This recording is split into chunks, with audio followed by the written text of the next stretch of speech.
Assalamualaikum warahmatullahi wabarakatuh. Selamat pagi, salam sejahtera untuk kita semua.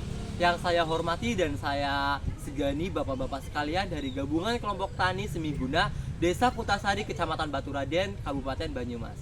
Baik, tak kenal maka tak sayangi bapak-bapak. Sebelumnya izinkan kami untuk perkenalkan diri terlebih dahulu. Saya Ziren Arya Ashari, merupakan mahasiswa D3 Agribisnis Fakultas Pertanian Universitas Jenderal Sudirman. Di sini saya tidak sendirian, saya bersama teman-teman saya, ada Jasmine Fairusani, ada Puasi Fratiara, ada Riani Ruth Angelica, dan ada Fajar Nasrullah. Baik, berdirinya saya di sini untuk melakukan sedikit penyuluhan Bapak. Di sini kami diamanahi oleh dosen kami dari Makul KPP atau Komunikasi dan Penyuluhan Pertanian untuk bisa menyampaikan beberapa pematerian terhadap lingkungan atau kondisi pertanian di Desa Kutasari ini. Nah, sebelumnya mungkin saya di sini ingin tahu nih terlebih dahulu dari nama-nama Bapak sekalian dan mungkin sedikit saja cerita tentang lahan pertanian yang ada di lingkungan Bapak. Walaupun saya sudah mendengarnya dari Bapak Junaidi selaku Ketua Gapoktan, mungkin dari Bapak-bapak sekalian ada yang ingin menambahkan terkait tentang lahan pertanian di lahan Bapak-bapak sekalian.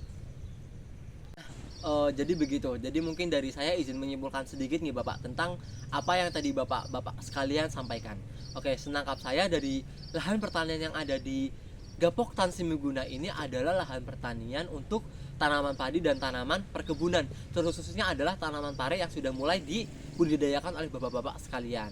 Oke, dan untuk permasalahannya mungkin dari Bapak sekalian mengeluhkan tentang adanya sistem irigasi yang tidak sesuai atau mungkin kurang adanya air untuk pemasokan pada lahan pertanian terutama di perkebunan pare milik bapak-bapak sekalian. Karena untuk dari lahan padi mungkin sudah clear nih Pak, untuk alirannya cukup jelas dan sudah cukup lancar juga dan tidak ada masalah yang berlaku lebih. Tapi untuk lahan pertanian terutama di perkebunan dan terutamanya lagi di tanaman pare, mungkin dari bapak sekalian mengeluhkan tentang adanya kekurangan air pada saat musim kemarau. Oke, mungkin dari beberapa masalah yang telah Bapak sampaikan tadi, terutama pada sistem irigasi yang tidak sesuai dengan lahan pertanian pare, mungkin dari kami izin untuk menyampaikan sedikit tentang saran dan masukan dari kami sebagai bentuk mungkin bahan belajar atau bahan untuk Bapak bisa mengembangkan sistem irigasi yang baru terhadap tanaman pare yang Bapak sekalian budidayakan.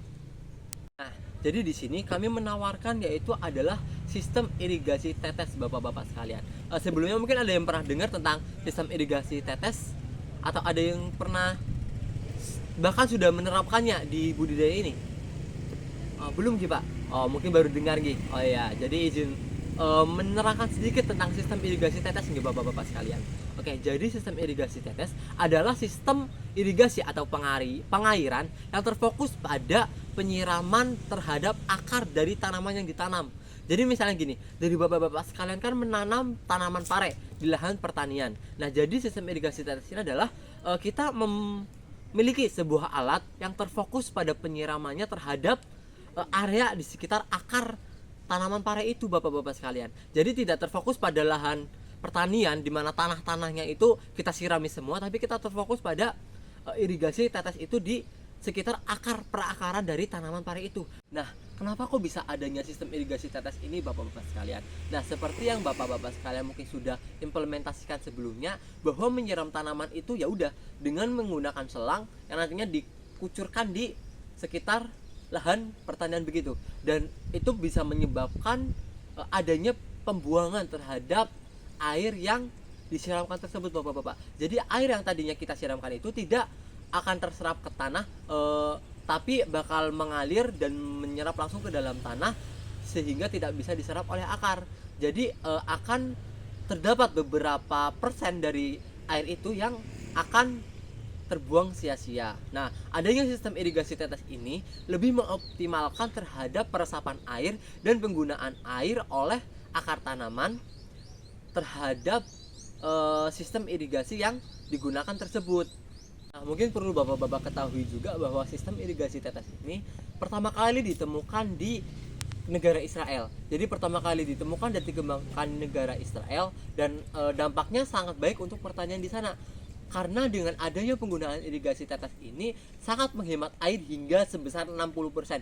Di mana 60% ini adalah angka yang sangat besar nih bapak-bapak sekalian dalam upaya untuk penghematan air terhadap lahan pertanian gitu. Oke, mungkin kita sedikit kenalan terkait tentang sistem irigasi tetes yang tadi sudah kita spill sedikit.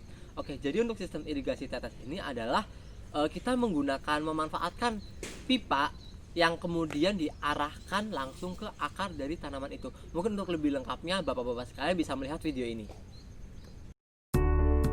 Jain drip system is a choice of millions of successful farmers. Pumping unit is used to lift the water from source and convey it to the field through various essential components. Bypass mechanism is used to adjust the flow and pressure of the system. Water is filtered through hydrocyclone filter or sand separator to remove the sand particles. Sand filter traps the vegetative matter and algae. Fertilizer tank is used to inject the fertilizer into the irrigation line. Screen filter removes the fine particles like silt and clay particles. Air release valve removes the air, vacuum from the pipeline. By the network of mainline, sub-mainline and laterals, water is distributed uniformly over the field.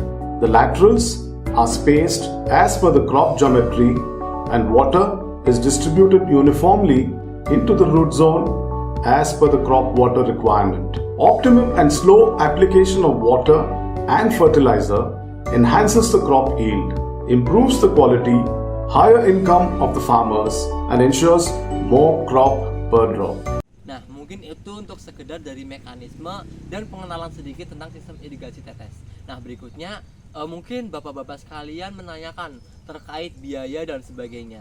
Oke, mungkin bisa dibilang bahwa modal awal atau penanaman modal untuk penggunaan sistem irigasi tetes ini tidaklah semurah yang mungkin bapak sekalian kirakan, atau mungkin juga tidak semahal yang bapak-bapak sekalian kirakan. Nah, untuk penanaman sistem irigasi tetes ini dikenakan biaya itu kurang lebih ya 8 sampai 10 juta tergantung dari seberapa luas lahan pertanian yang bapak gunakan. Karena kan di sini kita menggunakan mesin gitu bapak-bapak, menggunakan mesin, menggunakan pipa dan lain sebagainya, yang mana itu juga menggunakan biaya operasional termasuk listrik, termasuk juga pemasangan, transportasi, distribusi dan sebagainya. Jadi untuk di angka 8 juta itu memang mungkin adalah modal awal yang cukup agak mahal, tapi dengan sistem itu dimana bapak-bapak sekalian bisa menghemat penggunaan air terutama pada musim kemarau saat air itu sedikit, begitu bapak-bapak sekalian. Oke, mungkin untuk tadi kita sudah membahas tentang mekanisme, biaya dan sebagainya. Sekarang kita akan membahas tentang kelebihan dan kekurangan dari sistem irigasi tetes ini. Mungkin dari apa yang sudah kami sampaikan tadi dari bapak-bapak sekalian mungkin sudah bisa sedikit menyimpulkan tentang kelebihan dan kekurangan dari sistem irigasi tetes ini. Mungkin dari bapak sekalian ada yang ingin memberikan tanggapan atau memberikan jawaban dari pertanyaan saya tadi. Oke, betul sekali bapak-bapak sekalian. Jadi yang tadi bapak-bapak sekalian sampaikan adalah sedikit dari keunggulan dan kekurangan yang diberikan oleh sistem irigasi tetes ini. Untuk kelebihannya mungkin saya izin menyebutkan lagi, yang tadi kita bisa menghemat penggunaan air hingga 60%, di mana 60% ini adalah angka yang cukup tinggi untuk perihal penghematan air di lahan pertanian. Berikutnya adalah efisiensi waktu. Jadi bapak-bapak sekalian tidak perlu lagi untuk berkeliling menyiram tanaman pare yang dari bapak-bapak sekalian budidayakan. Bapak cukup menekan satu tombol saja, yang mana bapak juga bisa atur untuk kadar airnya, perbanyakan air yang digunakan atau waktu yang digunakan untuk menyiram lahan pertanian sesuai dengan kebutuhan dari air yang untuk ke tanaman pare tersebut. Nah, berikutnya yang ketiga ada dari mengoptimalkan dari peresapan perakaran. Jadi dari air yang diserap oleh akar-akar tanaman tersebut akan lebih optimal karena akan terfokus pada akar yang disiram, di mana tidak ada air yang terbuang, sehingga pertumbuhan terhadap tanaman pare menjadi lebih maksimal dan menghasilkan buah atau hasil yang lebih maksimal pula. Berikutnya juga ada dari penghematan waktu. Penghematan waktu ini adalah penghematan waktu yang digunakan oleh bapak-bapak sekalian dalam melakukan sistem penyiraman ini. Jadi selagi bapak-bapak sekalian menunggu untuk penyiraman sistem irigasi tetes ini, bapak-bapak sekalian juga bisa untuk menggunakannya dengan kegiatan lain di lahan pertanian itu, mungkin seperti pembersihan gulma atau pemangkasan tanaman-tanaman atau pembersihan dari dedaunan kering dan sebagainya, atau mungkin perkawinan, selagi bapak-bapak sekalian menunggu dari sistem irigasi tetes ini. Oke, mungkin tadi dari kelebihannya bapak-bapak. Mungkin saya juga izin menyampaikan untuk kekurangan dari sistem irigasi tetes ini, yang mungkin juga bisa jadi pertimbangan untuk bapak-bapak sekalian menggunakan sistem irigasi tetes ini. Yang pertama adalah tadi biayanya yang tidak murah. Nah, biaya yang tidak murah ini sebenarnya juga tidak mahal juga nih bapak-bapak. Dengan angka segitu ya kita bisa mengoptimalkan dengan pemilihan bahan baku dari mesin yang lebih murah begitu, tapi dengan kualitas yang juga baik. Misalnya saja kita menggunakan produk A untuk membeli pipa atau mesin pompa airnya, tapi juga kita bisa menggunakan produk B untuk saluran-saluran dan sebagainya. Jadi kita bisa mengoptimalkan penggunaan dana atau biaya awal dengan itu tadi, memilih bahan-bahan yang berkualitas tapi dengan harga yang murah begitu. Nah, berikutnya adalah penggunaan listrik. Jadi mungkin karena di kita kan lahan pertaniannya jauh dari sumber listrik. Nah, dari kita kan mungkin ya agak cukup mahal juga di penggunaan atau penyaluran listrik dari lahan pertanian ini dari rumah-rumah atau sumber listrik terdekat dari bapak-bapak sekalian begitu. Jadi ya selain kita dari menggunakan bahan baku yang mahal atau modal awal yang mahal untuk penyantuman atau penggunaan alat sistem irigasi tetes ini, juga pada akses listrik juga kita mungkin akan sedikit kesulitan begitu, karena mungkin nanti akan tergerus oleh air hujan, terkena oleh air hujan, yang mana mungkin bisa menyebabkan terjadinya kerusakan pada sistem irigasi tetes ini begitu bapak-bapak sekalian. Oke, mungkin dari apa yang telah kami paparkan tadi, dari bapak-bapak sekalian ada pertanyaan atau mungkin ada sesi diskusi untuk kita semua bisa bertukar pikiran, bertukar pendapat, atau mungkin dari pengalaman bapak-bapak sekalian terkait dengan sistem irigasi tetes ini. Oke, mungkin bisa dimulai saja, barangkali dari bapak-bapak ada yang ingin memberikan tanggapan. Oke, mungkin cukup sekian gitu bapak-bapak, karena keterbatasan waktu kita juga, kita mungkin sudah cukup banyak membahas tentang sistem irigasi tetes terutama pada tanaman pare di desa Putasari ini. Nah, mungkin dari kami selaku mahasiswa yang ditugaskan untuk mensurvei dan melakukan penyuluhan terkait penggunaan sistem irigasi tetes terhadap lahan pertanian bapak ini, pamit undur diri terlebih dahulu nih bapak-bapak sekalian. Selebihnya mungkin dari kami mohon maaf sekali apabila dari perkataan maupun perbuatan kami ada sedikit kesalahan, entah yang disengaja maupun tidak disengaja. Kami mungkin mohon maaf, selebihnya mohon maaf. Wassalamualaikum warahmatullahi wabarakatuh.